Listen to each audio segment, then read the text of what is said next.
Hello everyone, I'm Dr. Richa Sanmukhani, dermatologist, cosmetologist and hair transplant surgeon at Hair Free and Hair Grow Ahmedabad Center. आज हम बात करने वाले हैं hair transplantation related scars के बारे में।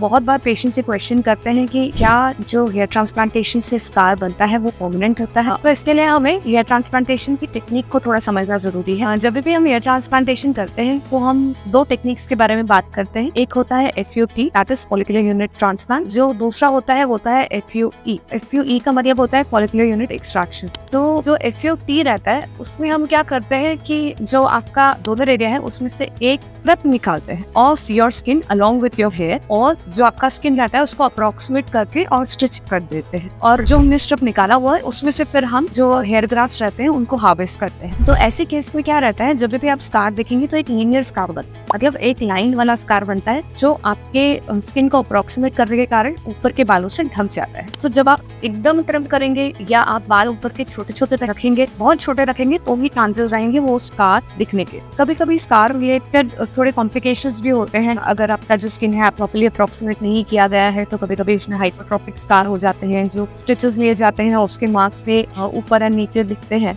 तो पहले एक्चुअली में ये जब प्रूफ टेक्निक होती थी तब तो स्कार इतना अच्छा नहीं बनता था, बट आजकल काफी प्रिसाइजली प्रॉपर्ली सुचरिंग करके रखते हैं तो स्कार बहुत विजिबल बनता है और वो इतना नहीं दिखता है। फिर भी जो अभी लेटेस्ट टेक्निक है that is which we follow is FUE technique, that is follicular unit extraction, जिसमें एक एक हम हेयर हार्वेस्ट कर रहे हैं। जब हम एक एक हेयर निकालते हैं तो एक पंच से निकालते हैं जिसका साइज बहुत स्मॉल रहता है, वेरी करता है 0.7 to 0.9, मतलब 1 mm से भी कम। तो जब हम इतना छोटा पंच यूज करते हैं तो जो उससे हेयर हमने निकाला है वो कभी भी वापस नहीं आता।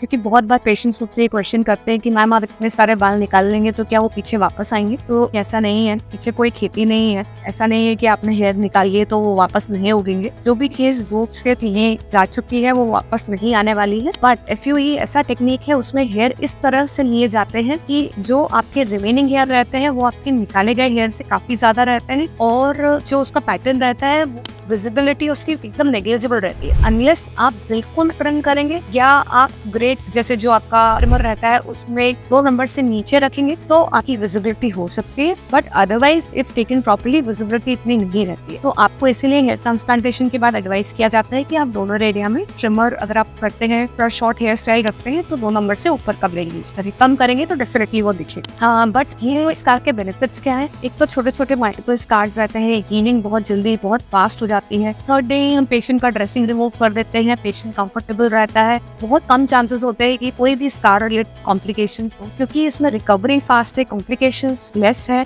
इसीलिए हम यंग पेशेंट्स में, हायर ग्रेड्स में with a good donor area हमेशा FUE प्रेफर करते हैं। कॉम्बिनेशन भी होता है FUT with FUE to increase the number of grafts in patients with limited donor area. But ये सारे केस टू केस वेरी करते हैं। But all said and done जो भी हेयर ट्रांसप्लांटेशन के स्कार्स रहते हैं दो दे are permanent, but the hair are taken in such a good manner कि आपका जो पीछे वाला एरिया है वो कॉम्प्रोमाइज नहीं हो, और वो एरिया जब आप नॉर्मल हेयर स्टाइल रखते हैं तो उसकी विजिबिलिटी बिल्कुल ना। ऐसे और भी इंफॉर्मेटिव वीडियोस के लिए you can subscribe our channel and like this video. Thank you.